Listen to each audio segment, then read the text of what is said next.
해병대의 헌병대장이 여군 숙소를 불시로 점검하게 되었고 그곳에서 한 여군의 얼굴과 몸이 피투성이가 된 모습을 보고 해병대의 비리와 폭력을 조사하고 부대를 개편시키는 내용입니다. 구독과 좋아요를 해주시면 더 좋은 사연으로 보답하겠습니다. 서해 최북단 짙은 해무가 섬 전체를 집어삼킬 듯 자욱한 백령도. 대한민국 해병대 제6여단 본부의 아침은 육지와 다를 바 없이 분주하게 시작되었지만 군사경찰대 대장 공정혁 중령의 집무실을 감싼 공기는 유독 무겁고 차가웠다. 창밖으로 보이는 훈련장의 희미한 실루엣과 간간이 들려오는 구호 소리만이 이곳이 군대임을 실감케 했다. 공 중령은 책상 위 서류철에서 눈을 떼지 않았다. 그의 미간에 새겨진 깊은 주름은 지난밤의 고뇌를 고스란히 보여주고 있었다. 대대장님 김원사입니다. 들어가도 되겠습니까? 노크와 함께 들려온 목소리에 공 중령은 자세를 바로 했다. 들어와. 짧고 단단한 허락이 떨어지자 수사과 선임 담당관인 김진우 원사가 결재판을 들고 안으로 들어섰다. 김 원사는 십수년을 군사경찰로 복무하며 잔뼈가 굵은 베테랑으로 공 중령이 가장 신뢰하는 부하 중 한 명이었다. 어제 지시하신 여단 본부 직할대 인원 현황 분석 자료입니다. 김 원사가 내민 서류에는 각종 데이터와 그래프가 빽빽하게 정리되어 있었다. 공 중령은 다른 부분은 건성으로 넘기며 특정 페이지에서 손가락을 멈췄다. 정보통신중대 여군 부사관 전역 지원 현황. 그의 눈빛이 칼날처럼 날카로워졌다. 최근 3개월 사이 제6여단 정보통신중대 소속 여군 하사 3명이 연달아 단기 복무 전역 지원서를 제출했다. 이제 갓 임관한 지 1년 남짓 된 신임 부사관들이었다. 해병대, 그것도 최전방인 백령도 근무를 자원해서 온 인원들이 약속이나 한 듯 군 생활을 포기하겠다고 나선 것이다. 서류상 사유는 개인 신상과 가정 사유 등 지극히 평범했지만 공 중령의 수사관으로서의 직감은 그 평범함 뒤에 도살인 이질적인 무언가를 감지하고 있었다. 김 원사 어떻게 생각하나? 공 중령이 물었다. 솔직히 말씀드리면 이상합니다. 정보통신중대는 전투부대에 비해 근무 여건이 나쁜 편도 아니고 최근 특별한 훈련이나 사건, 사고가 있었던 것도 아닙니다. 그런데 특정 소대 소속 여군들이 전부 전역 지원을 한다? 이건 확률적으로도 드문 일입니다. 특정 소대라면 한유라 중위가 소대장으로 있는 1소대 말인가? 그렇습니다. 전역을 희망한 윤채아 하사, 김다솜 하사, 박민지 하사 모두 1소대 소속입니다. 해당 중대 주임원사와 면담해 봤지만 요즘 젊은 애들이 끈기가 부족해서 그런 것 같다는 원론적인 답변만 들었습니다. 끈기 부족. 공 중령은 그 말을 속으로 곱씹었다. 너무나 편리하고 손쉬운 진단이었다. 조직의 문제를 개인의 나약함으로 치부해버리는 가장 안일한 태도. 그는 이런 종류의 안일함이 얼마나 끔찍한 비극을 잉태하는지 숱하게 봐왔다. 3명의 젊은 군인이 해병이라는 자부심을 품고 이곳까지 온 그들이 똑같은 시기에 끈기 부족이라는 병에라도 걸렸다는 말인가. 중대장이나 다른 간부들은 중대장은 한유라 중위의 업무 능력을 매우 높게 평가하고 있었습니다. 소대원 관리도 철저하고 맡은 바 임무는 빈틈없이 처리하는 유능한 장교라고 칭찬이 자자했습니다. 오히려 여군들을 가장 잘 이해하고 이끌어줄 적임자라고 믿는 눈치였습니다. 공정혁 중령은 자리에서 일어나 창가로 걸어갔다. 자욱한 안개가 조금 걷히고 여단 본청의 육중한 건물이 모습을 드러냈다. 유능한 장교, 철저한 관리. 그럴듯한 포장지 속에 무엇이 숨겨져 있을지 아무도 몰랐다. 어쩌면 아무도 알려고 하지 않았을지도 모른다. 그의 뇌리 속에서 과거의 사건들이 파노라마처럼 스쳐 지나갔다.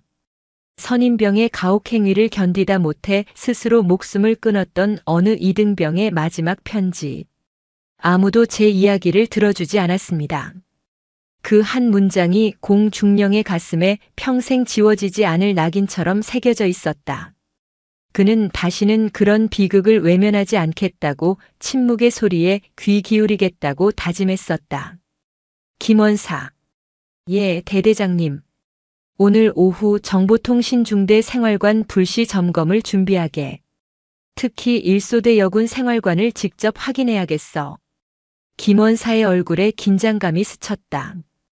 지휘 계통을 무시한 군사경찰대대장의 직접적인 생활관 점검은 매우 이례적인 일이었다. 자칫하면 중대 지휘관의 권한을 침해하고 별다른 문제가 발견되지 않을 경우 역풍을 맞을 수도 있었다. 대대장님, 지휘부에 보고 없이 진행하시는 것은 문제가 있다면 내가 책임진다. 이건 단순한 감찰이 아니야. 예방이고 구조 신호에 대한 응답이다. 공중령의 목소리는 단호했다. 소문나지 않게 조용히 준비해. 여단 참모장께는 내가 직접 보고하겠다.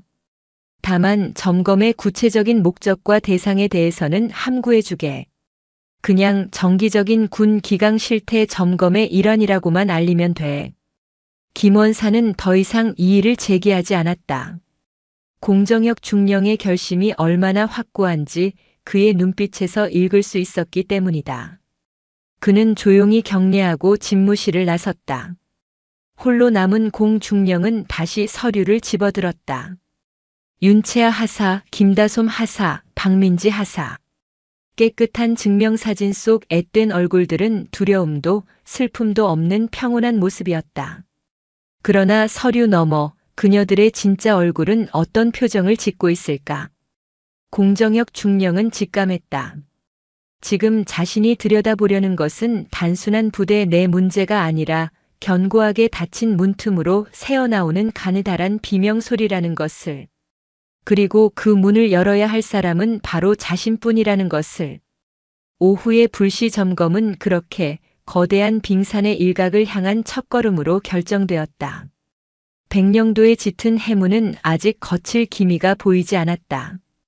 그날 오후 2시 공정혁 중령과 김진우 원사를 태운 군사경찰 순찰차가 정보통신중대 막사 앞에 멈춰 섰다. 약속되지 않은 군사경찰대대장의 방문에 당직 사관의 얼굴이 하얗게 질렸다.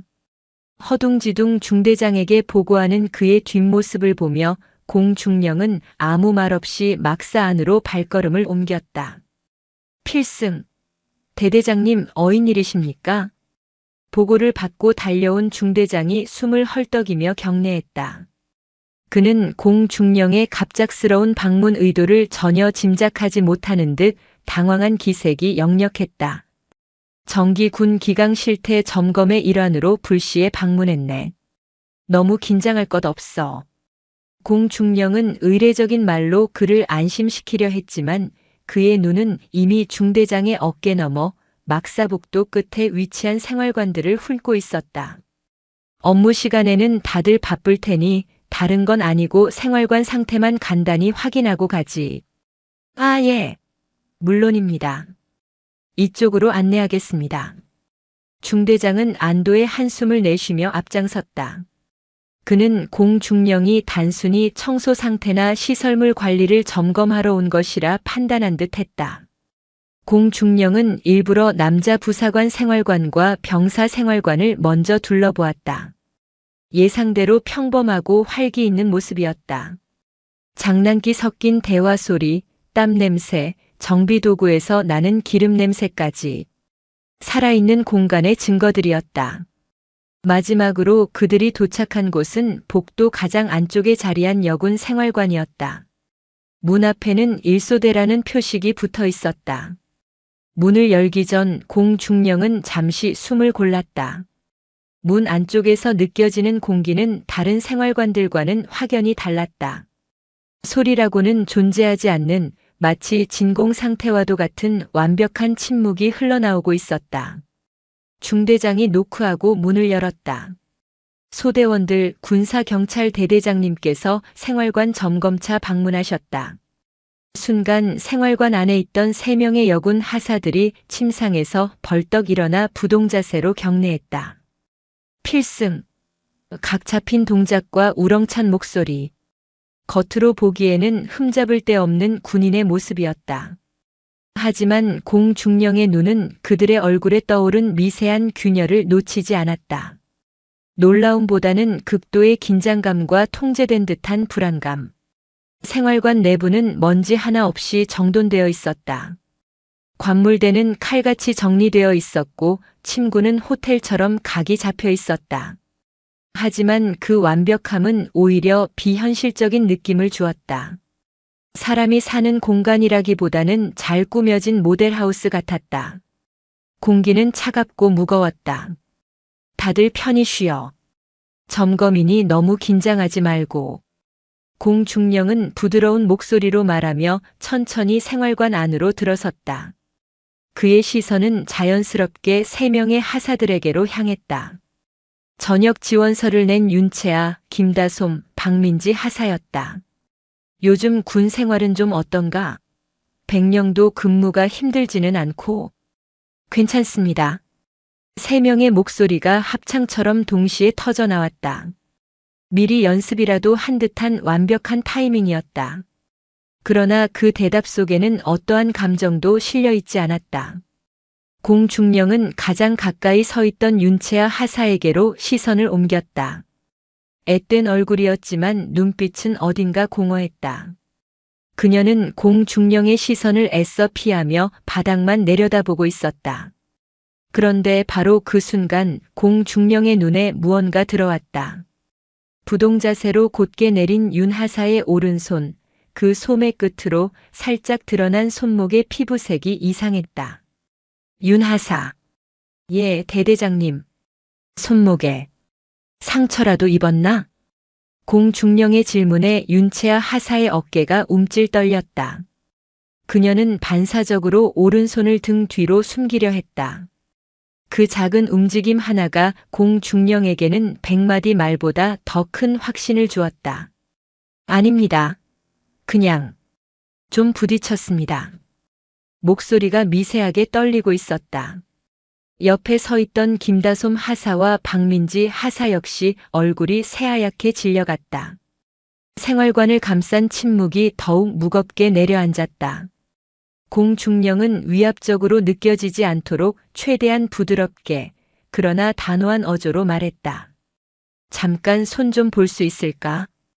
의무실에 가야 할 정도인지 확인만 해보려는 거니 걱정 말고. 윤채아 하사는 망설였다. 그녀의 눈동자가 겁에 질린 채 흔들렸다. 등 뒤로 감춘 손을 내놓지도 그렇다고 거부하지도 못한 채 얼어붙어 있었다. 그 짧은 순간 생활관 안의 시간은 멈춘 듯 했다. 공중령은 강요하지 않고 조용히 기다려 주었다. 그것은 무언의 신호였다.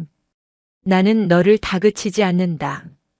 하지만 이대로 넘어가지도 않겠다. 결국 윤하사는 체념한 듯 천천히 손을 앞으로 내밀었다.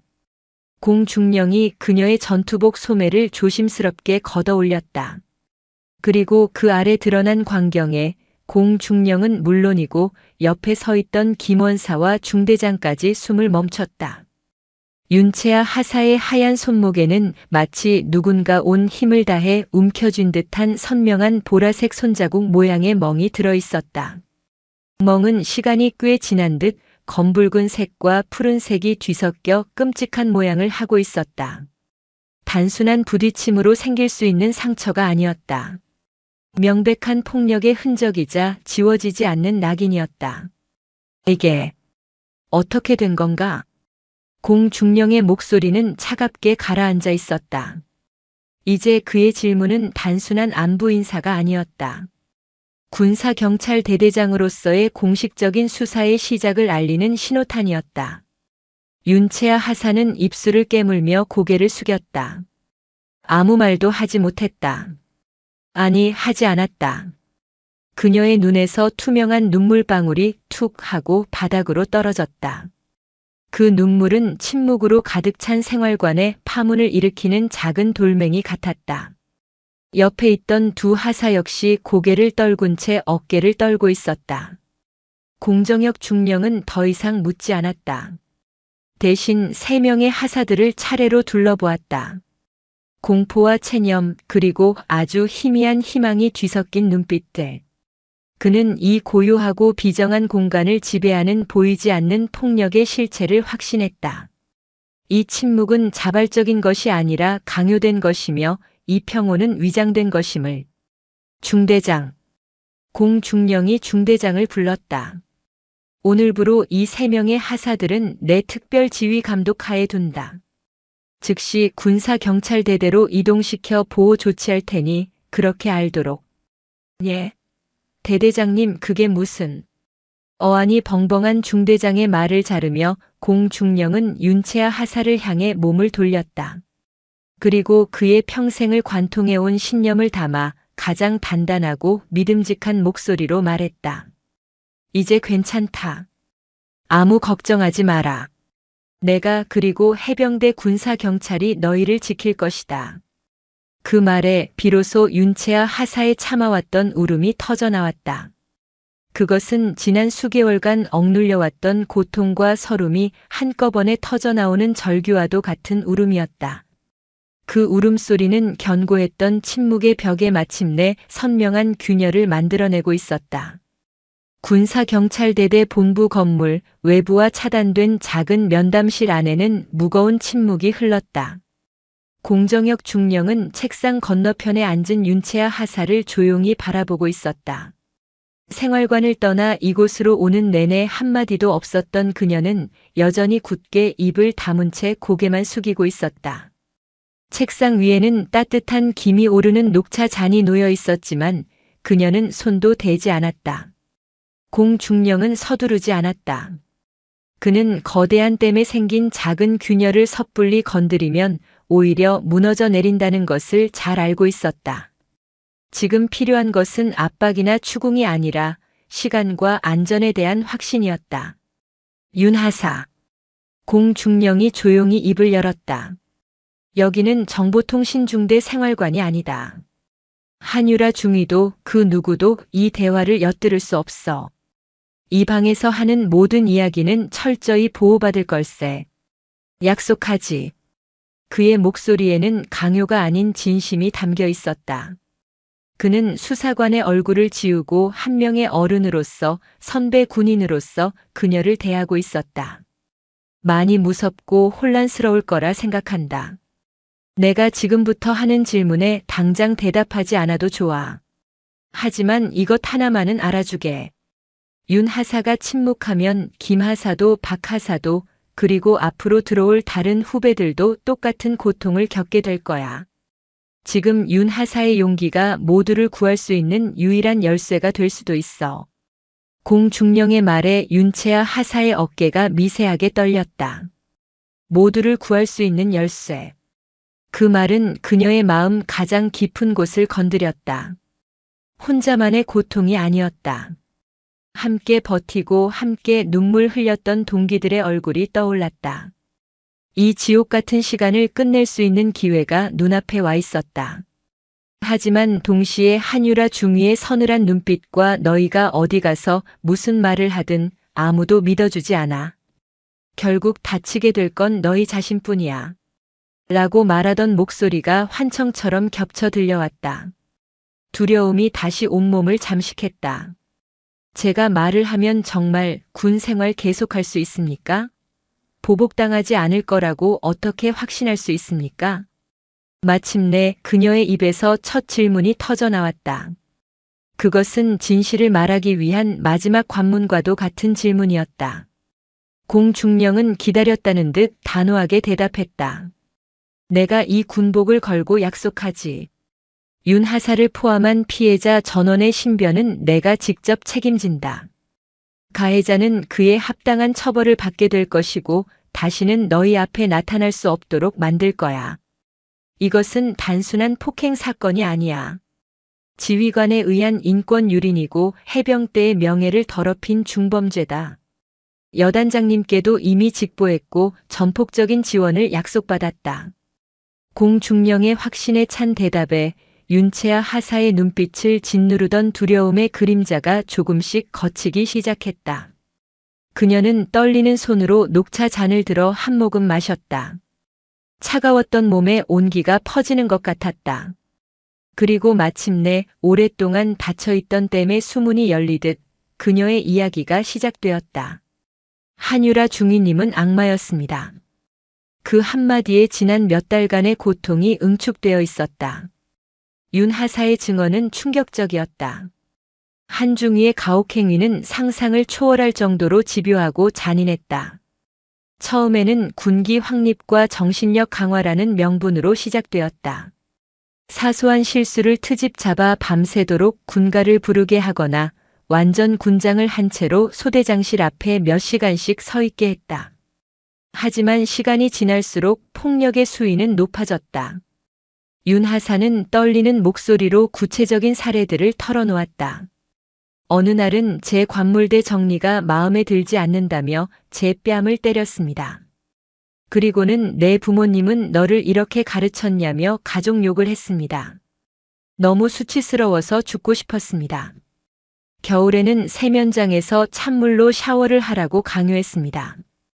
감기에 걸려 덜덜 떨면서도 정신력이 해이해져서 그렇다며 뜨거운 물을 쓰지 못하게 했습니다. 백령도의 겨울 밤바람이 얼마나 차가운지 아십니까가 뼛속까지 얼어붙는 것 같았습니다.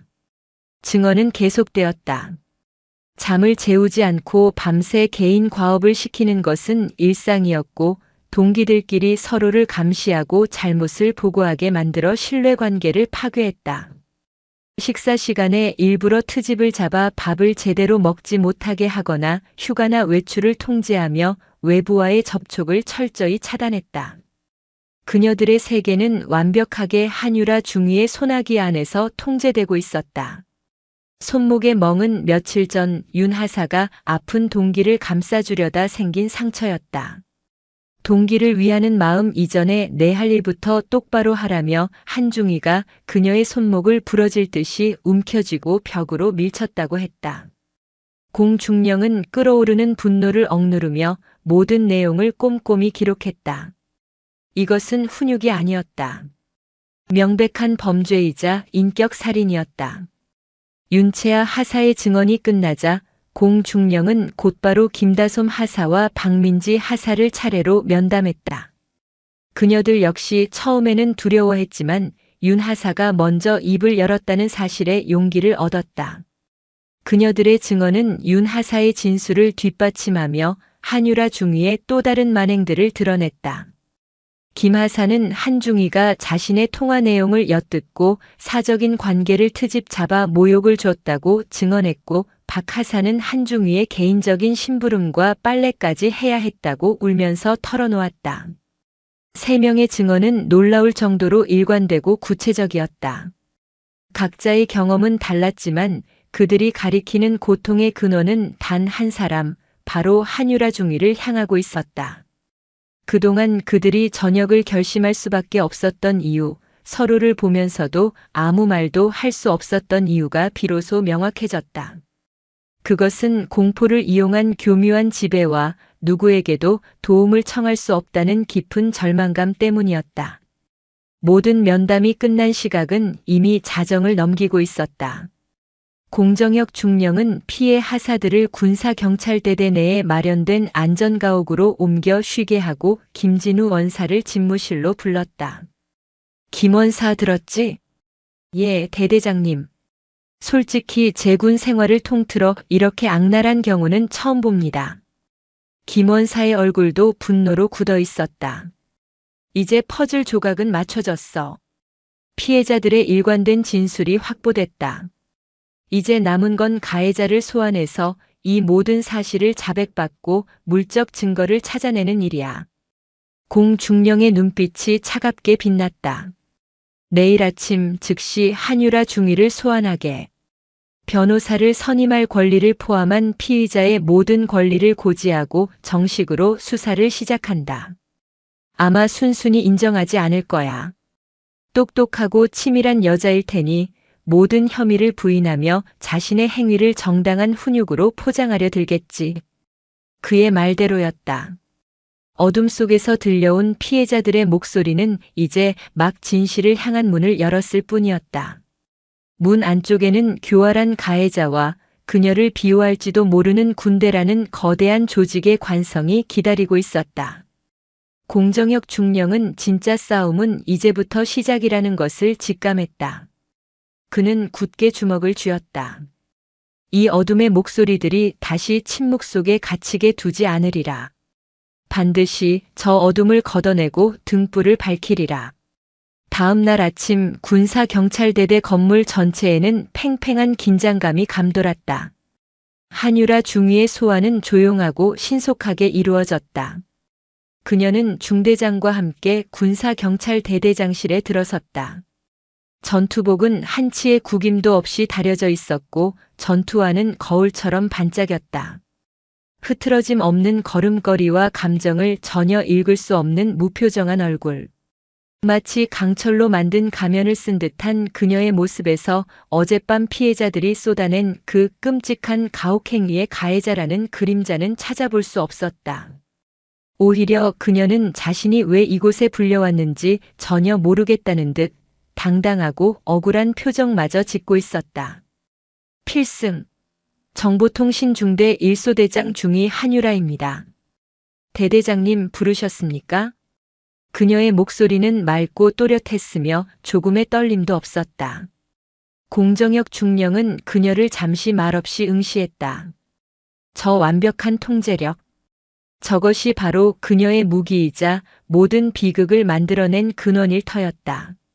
한중위, 어제부로 자네 소대 소속 하사 3명이 내 지휘 감독 하에 있다는 건 들었을 테지. 예, 들었습니다. 솔직히 말씀드리면 매우 유감스럽습니다. 제 부하들을 제대로 관리하지 못한 지휘 책임을 통감하고 있습니다. 그녀는 조금의 망설임도 없이 자신의 책임을 인정했다. 하지만 그 의미는 공중령이 생각하는 것과는 전혀 달랐다. 그녀는 자신의 가혹행위에 대한 책임이 아니라 부하들이 나약한 마음을 먹고 군사경찰에까지 오게 만든 상황에 대한 관리 책임을 말하고 있었다. 교묘한 화법이었다. 조사실로 자리를 옮기지. 중대장은 밖에서 대기하도록. 조사실은 차가운 공기로 가득했다. 공중령은 한중위의 맞은편에 앉았고 김진우 원사가 옆에서 모든 것을 기록하기 시작했다. 공식적인 수사의 시작이었다. 공중령은 피의자의 권리를 명확하게 고지했다. 묵비권을 행사할 수 있고 변호사의 조력을 받을 수 있으며 자신에게 불리한 진술을 거부할 수 있다는 내용이었다. 한유라 중위는 모든 내용을 이해했다는 듯 고개를 끄덕였을 뿐 변호사를 부르겠다는 말은 하지 않았다. 자신 있다는 의미였다. 한중위. 윤채아, 김다솜, 박민지 하사는 지난 수개월간 자네에게 지속적인 폭행과 가혹행위를 당했다고 진술했다. 손목의 멍자국부터 시작해서 찬물 세례, 수면 방해, 인격 모독과 가족에 대한 비하까지. 전부 사실인가? 공중령은 단도직입적으로 핵심을 찔렀다. 그의 예리한 시선이 한중위의 얼굴에 고정되었다. 그러나 한유라 중위의 강철 가면은 미동도 하지 않았다. 그녀는 오히려 어처구니 없다는 듯 희미한 미소를 지었다. 대대장님, 폭행과 가혹행위라니요. 당치도 않은 말씀입니다. 저는 제 소대원들을 해병대 부사관으로서 강하게 키우기 위해 훈육 지도를 했을 뿐입니다. 뺨을 때리고 발로 차는 것이 훈육 지도인가? 그런 사실 없습니다. 아마 훈련 중에 생긴 작은 마찰이나 정신적으로 나약한 하사들이 저의 강한 지도 방식을 오해하고 과장해서 진술한 것 같습니다. 아시지 않습니까, 대대장님? 해병대입니다. 특히 최전방인 이 백령도에서 여군으로 복무한다는 것은 보통 정신력으로는 버틸 수 없는 일입니다. 저는 그들이 나약한 마음을 극복하고 진정한 해병으로 거듭나길 바랐을 뿐입니다. 그녀의 논리는 물 흐르듯 유창하고 그럴듯하게 들렸다. 해병대라는 특수성을 방패 삼아 자신의 모든 행위를 정당화하고 피해자들을 정신적으로 문제 있는 부적응자로 몰아가고 있었다. 그녀는 심지어 눈시울을 살짝 붉히기까지 했다. 저는 정말 그들을 아꼈습니다. 친동생처럼 생각했습니다. 그런데 저의 진심이 이렇게 왜곡되어 돌아오니 가슴이 아플 뿐입니다. 그들이 저의 엄격함 뒤에 숨은 애정을 이해하지 못하고 군 생활의 어려움을 제 탓으로 돌리며 음해하는 것이라면 저는 더 이상 할 말이 없습니다. 완벽한 연기였다. 만약 공중령이 어젯밤 피해자들의 피 맺힌 절규를 직접 듣지 않았다면 어쩌면 그녀의 논리에 설득당했을지도 모른다. 이것이 그녀가 그동안 다른 지휘관들을 감쪽같이 속여온 방식이었을 것이다. 공중령은 더 이상 감정적인 접근이 무의미하다는 것을 깨달았다. 그는 전략을 바꾸었다. 좋다, 한중희의 주장은 잘 들었다. 그렇다면 몇 가지 사실관계만 확인해보지. 지난달 15일 밤 11시 윤채아 하사는 왜 전투복 차림으로 소대장실 앞에 서 있었나? 구체적인 날짜와 시간을 제시하자 한중희의 눈빛이 순간적으로 흔들렸다. 하지만 그녀는 금세 평정을 되찾았다. 그날 윤 하사가 통신 보안 규정을 어기는 실수를 저질렀습니다. 야간에 재발 방지 교육을 시킨 것뿐입니다. 규정 숙지가 미흡하여 보충 교육을 한 것을 가지고 가혹행위라고 말하는 것은 어불성설입니다. 그렇다면 그 다음 주 수요일 김다솜 하사가 식당에서 저녁 식사를 거의 하지 못하고 일어선 이유는 무엇인가? 개인적인 일로 식욕이 없다고 본인이 말했습니다. 제가 강제로 굶긴 것이 아닙니다. 그녀는 모든 질문에 막힘없이 대답했다. 모든 상황을 정당한 군대 규율과 개인의 문제로 치환시키는 놀라운 능력을 보여주었다. 공정혁 중령은 이대로 가다가는 끝없는 진실 공방만 벌이다 끝날 것이라는 사실을 직감했다. 그녀는 절대 스스로 무너지지 않을 것이다. 그녀의 강철 가면은 너무나도 두껍고 견고했다. 뭔가 다른 게 필요하다. 공중령은 생각했다. 이렇게까지 자신을 완벽하게 통제하고 모든 상황을 연출하는 사람은 분명 어딘가에 자신의 흔적을 남기게 마련이다. 자신의 통제력을 과시하고 확인받고 싶어하는 욕구가 있기 때문이다. 그 흔적은 사람의 기억처럼 왜곡되거나 변명할 수 없는 명백한 형태여야 한다. 알겠다. 공중령은 자리에서 일어났다.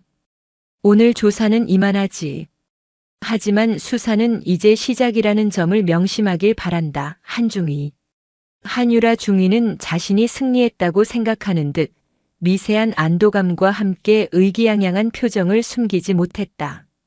그녀는 자리에서 일어나 다시 한번 흠잡을 데 없는 자세로 경례하고 조사실을 나섰다. 그녀가 사라지자 김진우 원사가 무거운 입을 열었다. 대대장님, 저렇게 나오니 정말 답이 없습니다. 물증 없이는 저 여자를 무너뜨리기 힘들 것 같습니다. 알고 있네. 공중령은 창밖을 보며 말했다. 그의 눈은 이미 다른 곳을 향하고 있었다. 사람의 입은 거짓말을 하지만 기계는 거짓말을 하지 않지.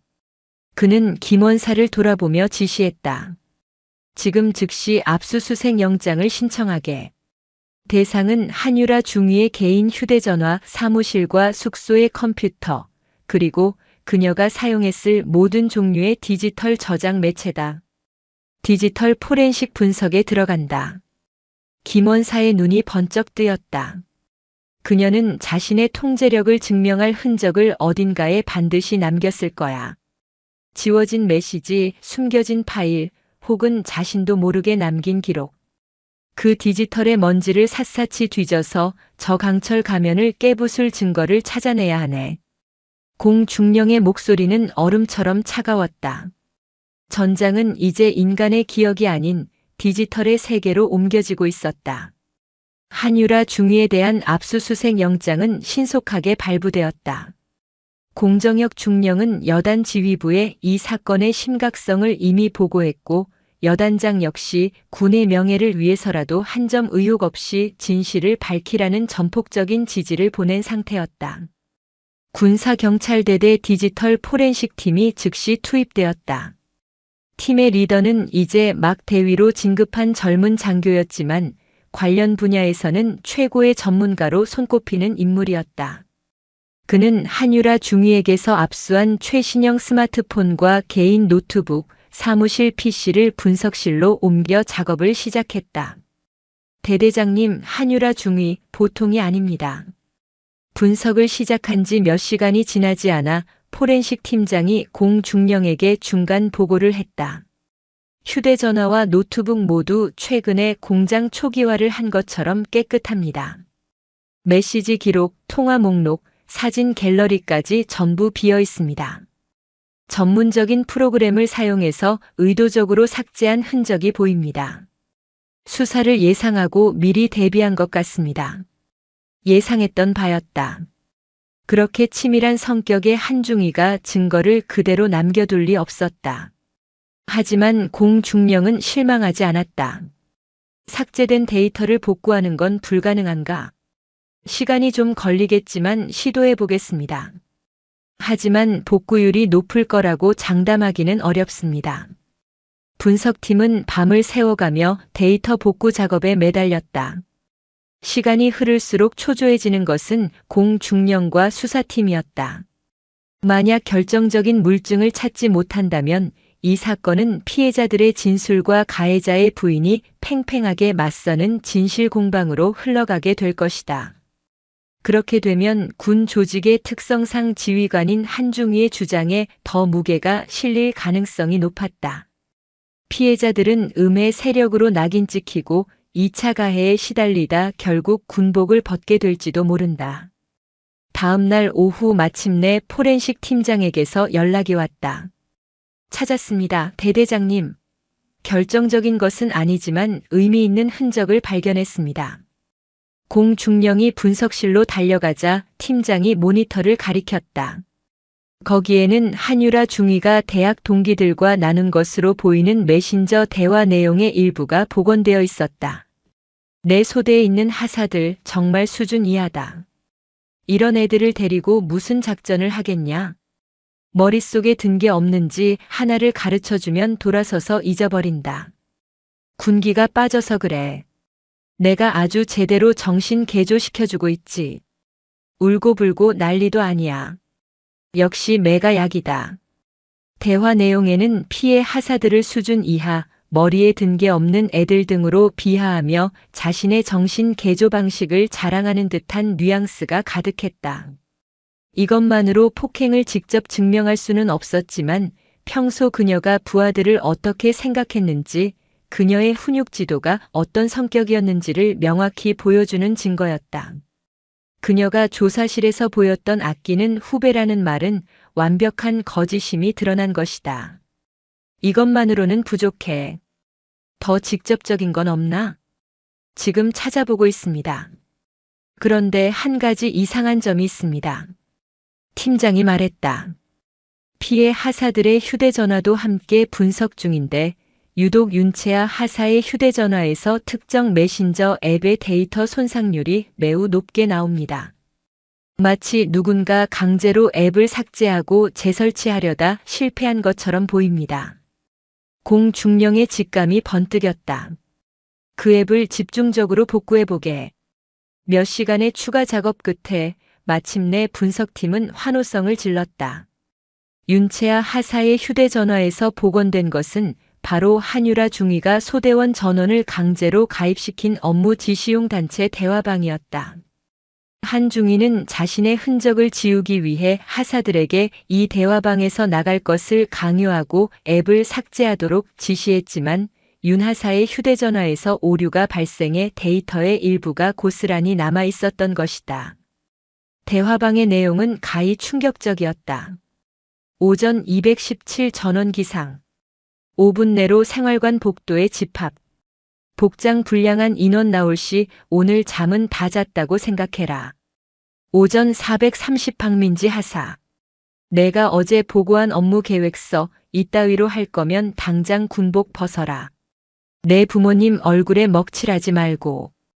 동기들 앞에서 내가 얼마나 한심한 인간인지 직접 발표해봐.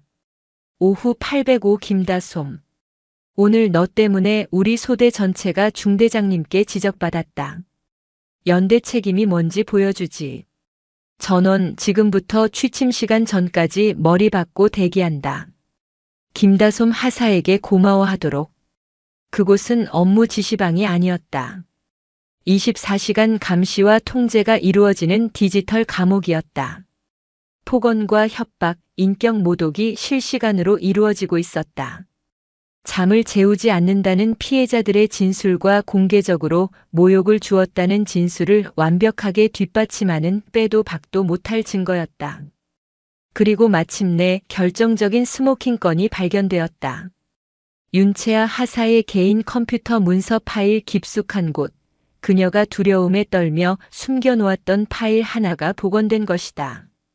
그것은 한유라 중위가 윤 하사에게 개인적으로 보냈던 메시지를 그대로 복사해서 저장해둔 텍스트 파일이었다. 윤채아 하사. 내가 요즘 나를 어떻게 생각하는지 눈빛만 봐도 알겠다. 하지만 명심해.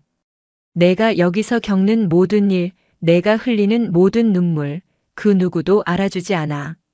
내가 만약 단 한마디라도 외부에 발설할 경우 나는 너를 상관음해 및 명령 불복종으로 징계위원회에 회부할 거다. 내 군 생활은 물론이고 내 인생 전체를 망가뜨려 줄 수 있어. 내 가족들에게 내가 어떤 군인인지 똑똑히 알려줄 테니까. 알아서 처신 잘해라. 이건 충고가 아니라 경고다. 그것은 명백한 협박이었다. 피해자들이 왜 그토록 침묵할 수밖에 없었는지를 증명하는 한유라 중위의 잔인하고 치밀한 범죄의 완성본이었다. 공정혁 중령은 복원된 증거들을 프린트하며 주먹을 불끈 쥐었다. 디지털의 흔적은 거짓말을 하지 않았다. 이제 저 오만하고 견고했던 강철 가면을 산산조각 낼 시간이었다. 한유라 중위는 두 번째 소환에 응하며 조사실로 들어섰다. 첫 소환 때와 마찬가지로 그녀의 자세는 꼿꼿했고 표정은 평온했다. 아마도 군사경찰이 뚜렷한 증거를 찾지 못했으며 이번 조사가 마지막 형식적인 절차일 것이라 생각하는 듯했다. 그녀의 눈빛에는 이제 노골적인 자신감마저 서려 있었다. 공정혁 중령은 아무 말 없이 그녀를 자리에 앉혔다. 그리고는 책상 위로 서류 뭉치 하나를 툭 던졌다. 한유라 중위가 복원된 대학 동기와의 대화 내용을 읽어내려가는 동안 공 중령은 그녀의 얼굴에서 피어나는 미세한 당혹감을 놓치지 않았다. 친동생처럼 아꼈다는 부하들을 수준 이하, 머리에 든 게 없는 애들이라고 표현했더군. 이것도 훈육의 일환인가? 사적인 대화일 뿐입니다. 스트레스를 풀기 위해 친구에게 푸념한 것을 가지고 한중이는 아직까지는 평정을 유지하려 애썼다. 하지만 공 중령은 그녀에게 반격할 틈을 주지 않았다. 그는 곧바로 다음 증거를 내밀었다. 바로 단체 대화방의 로그 기록이었다. 새벽 2시에 전원을 강제 기상시킨 명령, 박민지 하사를 공개적으로 모욕한 내용, 김다솜 하사 때문에 연대 책임을 물어 얼차려를 가한 지시까지. 오전 217 전원 기상. 내가 얼마나 한심한 인간인지 직접 발표해봐. 전원 지금부터 머리 박고 대기한다. 한유라 중위의 눈동자가 지진이라도 난 듯 격렬하게 흔들리기 시작했다. 자신의 통제 하에 완벽하게 삭제되었다고 믿었던 기록들이 눈앞에 나타나자 그녀의 강철 같던 가면에도 선명한 균열이 가기 시작했다. 호흡이 가빠지고 이마에 식은땀이 맺혔다. 이건 조작된 겁니다. 제가 보낸 게 아닙니다. 그녀의 목소리는 다급하고 날카로워져 있었다. 하지만 그 외침은 절박한 만큼 공허하게 들렸다. 공 중령은 그녀의 발악을 차갑게 응시하며 마지막 카드를 꺼내 들었다. 윤채아 하사의 컴퓨터에서 발견된 협박 메시지 전문이었다. 내 인생 전체를 망가뜨려 줄 수 있어. 이건 충고가 아니라 경고다. 프린트된 종이를 본 순간 마침내 한유라 중위의 모든 것이 무너져 내렸다. 그녀의 어깨가 축 처지고 꼿꼿했던 허리가 무너졌다. 더 이상 어떠한 변명도 거짓말도 할 수 없었다. 그것은 자신의 범죄에 대한 완벽한 자술서나 다름없었다. 하하. 그녀는 무너진 성벽처럼 주저앉아 거친 숨을 몰아쉬었다. 견고했던 가면은 산산조각이 나고 그 뒤에 숨겨져 있던 불안하고 뒤틀린 민낯이 드러났다. 공정혁 중령은 그때까지 기다렸다가 나직하지만 온 조사실을 울리는 목소리로 물었다. 왜 그랬나 한중이? 도대체 왜 이런 짓까지 해야만 했나? 그 질문에 한유라 중위는 오랫동안 침묵했다. 그리고 마침내 터져나온 그녀의 자백은 분노와 자기 연민, 그리고 뒤틀린 강박관념으로 가득 차 있었다. 인정받고 싶었습니다. 그녀는 흐느끼며 말했다. 여긴 해병대입니다. 여군 장교가 살아남기 위해서는 남자들보다 2배, 3배는 더 강하고 완벽해야만 했습니다. 조금이라도 약한 모습을 보이거나 제 부하들이 실수를 저지르면 역시 여군은 안 되라는 소리를 들을까봐 미칠 것 같았습니다. 그녀의 실적과 진급에 대한 강박은 상상을 초월했다. 그녀는 자신의 소대를 가장 완벽한 소대로 만들어 자신의 능력을 증명하고 싶었다.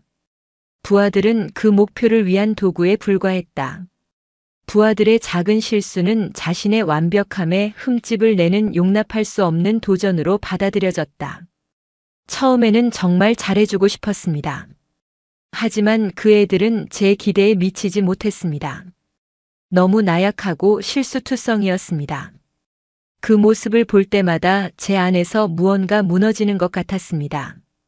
제 무능함이 드러나는 것 같아 참을 수가 없었습니다. 그래서 더 강하게 다그치고 더 몰아붙였습니다. 공포를 느끼게 하면 완벽해질 거라고 생각했습니다. 제가 통제할 수 있을 거라고 믿었습니다. 그녀의 자백은 끝없이 이어졌다. 자신의 불안감과 강박을 훈육이라는 이름으로 포장하고 그 폭력을 부하들에게 투사했던 지난날의 모든 행위들이 낱낱이 드러났다. 결국 그녀의 가혹행위는 부하들을 위한 것이 아니라 오로지 자신의 뒤틀린 성공욕과 불안감을 채우기 위한 이기적인 행위에 불과했던 것이다. 모든 자백이 끝나고 조사실에는 한유라 중위의 처절한 울음소리만이 남았다. 공정혁 중령은 더 이상 그녀를 보지 않았다. 그는 자리에서 일어나 조사실을 나왔다. 김진우 원사가 밖에서 그를 기다리고 있었다. 대대장님 자백했습니다. 그래. 이제 끝났군. 공중령은 짧게 답했다. 한유라 중위에 대한 긴급 체포영장을 집행하고 신병을 군 검찰로 인계하게. 사건 관련 서류 일체를 정리해서 함께 송치하도록. 지시를 마친 공중령은 복도 창가에 서서 멀리 보이는 정보통신중대 건물을 바라보았다. 길고 길었던 싸움의 첫 번째 막이 내리고 있었다. 어둠의 중심에 있던 가해자는 무너졌고 진실은 마침내 수면 위로 떠올랐다. 하지만 그는 알고 있었다. 이것이 끝이 아니라는 것을. 진짜 싸움은 이제부터 법정에서 시작될 것이며 피해자들이 일상으로 돌아가기까지는 더 긴 시간과 노력이 필요하다는 것을. 그의 어깨는 무거웠지만 마음 한편에서는 어둠을 걷어낸 작은 등불 하나가 조용히 타오르고 있었다. 한유라 중위의 구속 소식은 조용하지만 거대한 파문이 되어 제육여단 전체를 뒤흔들었다. 늘 최고 엘리트로 칭송받던 유능한 장교가 그것도 자신의 소대원인 여군 하사들을 상습적으로 폭행하고 가혹행위를 저지른 혐의로 군사경찰에 구속되었다는 사실은 모두에게 엄청난 충격이었다. 부대 내에서는 온갖 소문이 꼬리를 물고 피어났다. 일부는 한중이를 비난했지만 다른 일부는 필시 뭔가 오해가 있을 것이다. 여군들끼리의 기싸움이 문제를 키웠다며 피해자들을 의심의 눈초리로 바라보기도 했다. 사건의 심각성을 인지한 해병대 사령부는 즉시 군, 검찰과 법무실, 인권센터 요원들로 구성된 합동조사단을 꾸려 여단으로 급파했다. 사건은 이제 공정혁 중령의 군사경찰대대 손을 떠나 더 크고 공식적인 절차의 레일 위에 올라탔다. 한유라 중위는 정식으로 기소되었고 군사재판을 기다리는 신세가 되었다. 한편 파문의 중심에 있는 윤채아, 김다솜, 박민지 하사는 군사경찰대대에서 마련해준 안전가옥에서 보호받고 있었다. 한중위가 구속되었다는 소식은 분명 안도감을 주었지만 그들의 마음은 여전히 폭풍우가 휩쓸고 간 폐허와 같았다. 앞으로 재판의 증인으로 서야 한다는 부담감, 부대원들이 자신들을 어떻게 생각할지에 대한 두려움, 그리고 지난 수개월간 겪은 트라우마가 시도 때도 없이 그들을 덮쳤다. 안전가옥에서의 첫 며칠은 무거운 침묵 속에서 흘러갔다. 각자 자신의 방에 틀어박혀 나오지 않거나 마주쳐도 어색하게 시선을 피했다. 같은 고통을 겪었지만 그 고통을 입 밖으로 꺼내어 공유하는 방법은 아직 알지 못했다. 그들은 여전히 고립된 섬이었다. 변화의 시작은 아주 사소한 계기에서 비롯되었다. 악몽을 꾸다 비명을 지르며 깬 박민지 하사의 방으로 놀라서 달려온 윤채아와 김다솜이 그녀를 끌어안고 함께 밤을 새우며 등을 토닥여 주었던 그 밤. 박 하사는 울면서 처음으로 자신이 겪었던 가장 수치스러웠던 순간을 털어놓았다. 그러자 김 하사도 윤 하사도 약속이나 한 듯 그동안 가슴속에만 담아두었던 자신들의 이야기를 꺼내놓기 시작했다. 한유라 중위에게 뺨을 맞았던 날의 분노, 가족을 모욕당했을 때의 절망감, 추운 겨울 찬물에 내던져졌을 때의 서러움. 이야기들은 끝없이 이어졌다. 혼자서는 감당할 수 없었던 그 끔찍한 기억들을 함께 나누자 이상하게도 고통의 무게가 조금은 가벼워지는 것 같았다. 그들은 비로소 깨달았다. 자신은 혼자가 아니었다는 것을. 바로 옆의 동기 역시 똑같은 지옥 속에서 버티고 있었다는 것을. 그날 이후 안전가옥의 풍경은 완전히 달라졌다. 그들은 함께 밥을 짓고 함께 TV를 보며 웃고 서로의 잠 못 이루는 밤을 지켜주었다. 누군가 악몽에 시달리면 다 함께 거실에 모여 해가 뜰 때까지 이야기를 나눴다. 그 시간들을 통해 그들의 관계는 단순한 피해자의 모임에서 서로의 상처를 보듬는 전우이자 자매의 연대로 발전하고 있었다.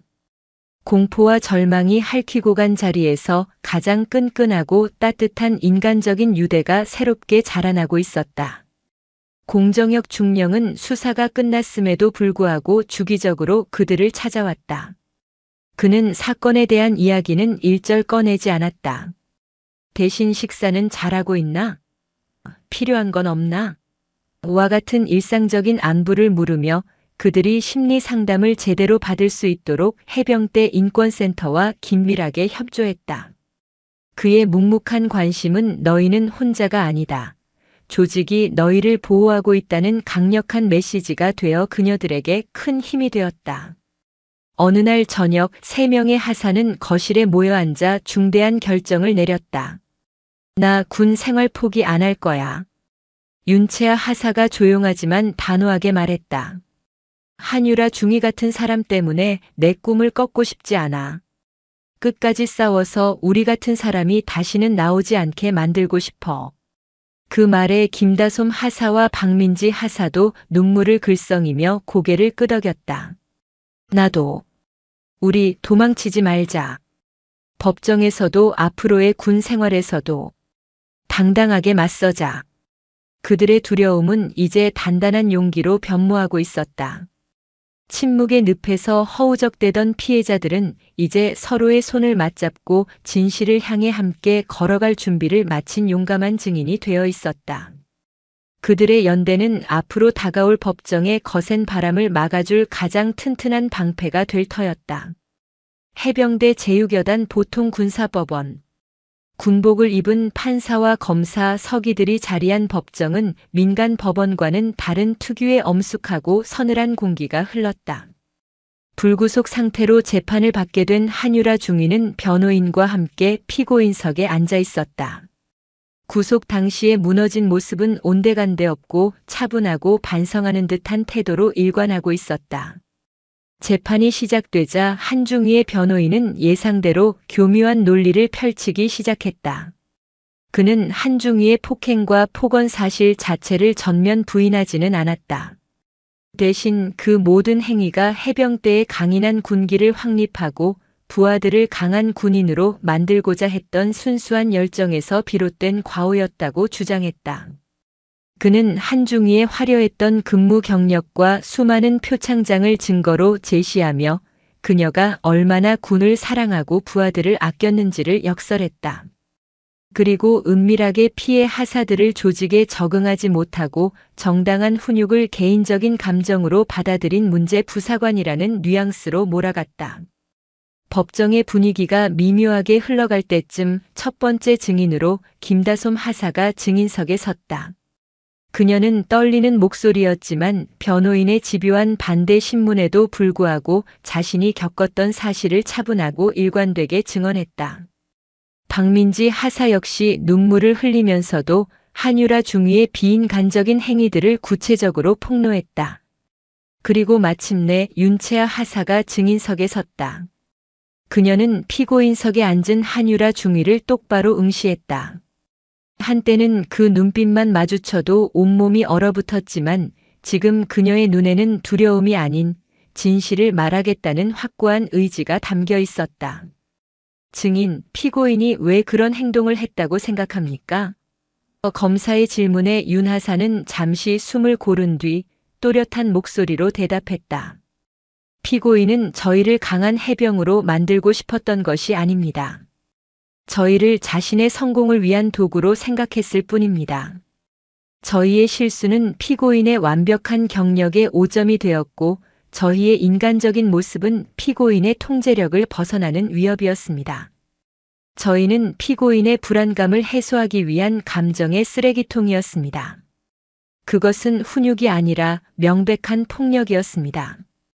그녀의 증언은 법정 전체를 압도했다. 감정에 호소하는 대신 사건의 본질을 정확하게 꿰뚫는 그녀의 말에 방청석에서는 나직한 탄식이 터져나왔다. 변호인은 윤 하사의 증언을 흔들기 위해 더욱 공격적으로 나왔다. 증인은 평소 피고인에게 불만이 많았고 동기들을 선동해서 이번 사건을 꾸며낸 것 아닙니까? 윤채아 하사는 흔들리지 않았다. 저는 아무도 선동하지 않았습니다. 저희는 그저 너무나 고통스러웠고 더 이상은 살 수 없었기에 용기를 냈을 뿐입니다. 저희가 바라는 것은 동정이나 보상이 아닙니다. 저희가 겪은 일이 훈육이라는 이름으로 정당화되지 않고 폭력으로 제대로 불리는 것, 그것뿐입니다. 그녀의 증언에 이어 군 검사는 결정적인 증거들을 제시했다. 바로 디지털 포렌식으로 복원된 단체 대화방의 기록과 협박 메시지였다. 차가운 법정 안 스크린에 떠오른 새벽 2시의 강제 기상 명령과 인격 모독적인 폭언, 그리고 내 인생을 망가뜨려 주겠다는 섬뜩한 경고는 그 어떤 변명도 무력하게 만드는 빛과 같은 증거였다. 모든 증거와 증언이 끝나자 방청석에서 재판을 지켜보던 공정혁 중령은 조용히 눈을 감았다. 그는 법정의 빛 속에서 진실을 위해 용기를 낸 젊은 군인들의 강인함과 그 빛에 의해 드러난 어두운 그림자의 실체를 동시에 보고 있었다. 이제 심판의 시간만이 남아 있었다. 선고 공판일 군사법원은 그 어느 때보다 무거운 긴장감에 휩싸여 있었다. 윤채아, 김다솜, 박민지 하사는 나란히 방청석에 앉아 서로의 손을 꼭 잡고 있었다. 그들의 등 뒤에는 공정혁 중령과 김진우 원사가 묵묵히 서 있었다. 재판장이 자리에서 일어나 판결문을 읽어 내려가기 시작했다. 법정의 모든 소음이 멎고 그의 낮고 엄중한 목소리만이 공간을 채웠다. 피고인 한유라 중위에 대한 판결을 선고한다. 재판장은 먼저 사건의 개요와 쟁점을 짚었다. 그는 피고인 측의 훈육지도 주장을 조목조목 반박했다. 상관의 훈육권은 부하의 인격과 기본권을 침해하지 않는 범위 내에서만 정당성을 인정받을 수 있다. 피고인의 행위는 훈육의 범위를 현저히 이탈한 명백한 범죄 행위이다. 특히 자신의 지위를 이용하여 조직적으로 약자인 부하들을 통제하고 그들의 인격과 존엄을 짓밟은 것은 군의 근간인 전우애와 신뢰를 무너뜨린 것으로 그 죄질이 매우 불량하다. 판결문이 읽히는 동안 한유라 중위는 고개를 숙인 채 미동도 하지 않았다. 이에 재판부는 피고인 한유라에게 직권 남용 가혹행위, 특수폭행, 협박, 모욕 등의 혐의를 모두 유죄로 인정하고 징역 2년 6개월과 벌금 500만 원을 선고한다. 땅. 판사의 선고와 함께 법봉 소리가 법정을 울렸다. 그 순간 윤채아 하사와 동기들의 눈에서 참았던 눈물이 폭포수처럼 쏟아져 내렸다. 그것은 슬픔의 눈물이 아니었다. 길고 어두웠던 터널을 마침내 빠져나왔다는 안도감, 자신들의 싸움이 헛되지 않았다는 확인, 그리고 짓밟혔던 존엄을 되찾았다는 감격의 눈물이었다. 그들은 서로를 부둥켜 안고 한참을 울었다. 판결은 거기서 그치지 않았다. 또한 재판부는 소속 부하들의 신상에 대한 지휘, 감독 책임을 다하지 못하고 이와 같은 비극적인 사태를 방치한 관리 책임을 물어 정보통신중대장에게 징역 1년 2개월의 집행유예 2년을 선고한다. 중대장에 대한 판결은 군 전체에 더 큰 경종을 울렸다. 이것은 단순히 한 명의 가해자를 처벌하는 것을 넘어 지휘관의 부실한 관심과 조직의 구조적인 문제가 낳은 참사임을 명확히 하고 지휘 책임의 중요성을 다시 한번 각인시키는 판결이었다. 재판이 끝나고 3명의 하사는 법원 복도에서 공정혁 중령과 마주쳤다. 공 중령은 아무 말 없이 그들을 향해 거수 경례를 붙였다. 고생 많았다. 너희들은 정말 용감했고 진정한 해병이었다. 그의 무뚝뚝하지만 진심 어린 칭찬에 3명의 하사들은 눈물 섞인 미소와 함께 답례했다. 그들을 짓누르던 모든 어둠이 씻겨나가는 듯한 순간이었다. 법원 밖으로 나서자 눈부신 햇살이 그들을 맞았다.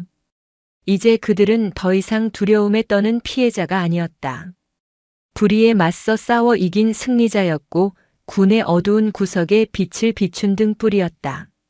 법적인 심판은 끝났지만 그들의 용기 있는 싸움이 만들어낸 이야기는 이제부터 군 전체에 새로운 희망과 변화의 씨앗을 뿌리게 될 것이었다. 하늘은 더없이 맑고 푸르렀다. 한유라 중위에 대한 군사법원의 판결은 단순한 한 사건의 마무리가 아니었다. 그것은 고요한 수면 아래 잠겨있던 군대 내 인권 문제라는 거대한 빙산을 수면 위로 드러낸 충격파와 같았다. 언론을 통해 사건의 전말이 알려지자 군은 그 어느 때보다 따가운 국민적 질타와 자성의 요구에 직면했다. 해병대 사령부는 물론 국방부까지 나서서 전군을 대상으로 한 대대적인 후속 조치를 약속했다. 가장 먼저 여군 인권보호 강화 특별위원회가 출범했다. 위원회는 윤채아 하사와 같은 피해자들이 다시는 고립되지 않도록 외부 기관과 연계된 전문 심리 상담 지원을 의무화하고 지휘관의 권한 남용을 견제할 수 있는 다각적인 감시 시스템을 도입했다. 특히 스마트폰 앱을 통해 누구나 익명으로 인권 침해 사실을 신고할 수 있는 해병대 레드 휘슬 시스템이 개발되어 전부대에 보급되었다. 이제 목소리 없는 비명은 가장 빠르고 안전한 경로를 통해 직접 인권센터에 닿을 수 있게 되었다. 변화의 바람은 정보통신중대에도 불어왔다. 사건의 상처가 깊이 남은 부대였지만 새로운 중대장과 부대원들은 아픔을 외면하는 대신 정면으로 마주하기로 했다. 그 시작은 매주 금요일 저녁 자발적으로 열리는 촛불 간담회였다. 처음에는 몇몇 인원만 어색하게 참여했지만 계급과 성별, 직책을 떠나 서로의 고충을 솔직하게 털어놓고 들어주는 시간이 쌓이면서 촛불 간담회는 부대의 새로운 문화로 자리 잡았다. 촛불의 따뜻한 온기 속에서 서로의 어깨를 토닥이며 그들은 진정한 의미의 전우애가 무엇인지 배워가고 있었다. 한때 공포와 침묵으로 얼룩졌던 생활관은 이제 연대와 존중의 상징적인 공간으로 거듭나고 있었다. 사건의 중심에 있었던 3명의 하사, 윤채아, 김다솜, 박민지는 군을 떠나지 않았다. 그들은 재판이 끝난 후 잠시 휴직하며 심리치료와 함께 자신들의 미래에 대해 깊이 고민했다. 그리고 그들은 같은 결론에 다다랐다. 자신들이 겪은 고통이 그저 개인의 아픔으로 끝나서는 안 된다는 것. 이 경험을 더 나은 군대를 만드는 밑거름으로 써야 한다는 사명감이었다. 그들은 해병대 인권센터의 전문 강사 양성 과정을 이수했다. 그리고 몇 달 후 그들은 인권 리더십 교육 강사가 되어 전국 부대를 순회하기 시작했다. 자신들의 실제 경험을 바탕으로 한 그들의 강의는 그 어떤 이론 교육보다 설득력이 있었다. 진정한 리더십은 부하를 통제의 대상으로 보는 것이 아니라 함께 성장하는 동반자로 존중하는 것에서 시작됩니다. 여러분이 손에 쥔 지휘봉은 부하를 향한 폭력의 몽둥이가 아니라 어둠 속에서 길을 밝혀주는 등불이 되어야 합니다. 강단에 선 윤채아 하사의 목소리는 차분했지만 그 안에는 깊은 울림이 있었다. 그녀의 이야기에 수많은 장병들이 눈시울을 붉혔고 진정한 리더십의 의미를 되새겼다. 그들은 자신들의 상처를 다른 이들을 비추는 빛으로 승화시키고 있었다. 한편 사건을 처음부터 끝까지 이끌었던 공정혁 중령은 이 모든 과정을 담은 재발 방지 종합백서를 발간했다. 백서에는 사건의 전말과 수사 과정, 법원의 판결뿐만 아니라 피해자들의 회복 과정과 부대의 변화 모습까지 상세히 기록되었다.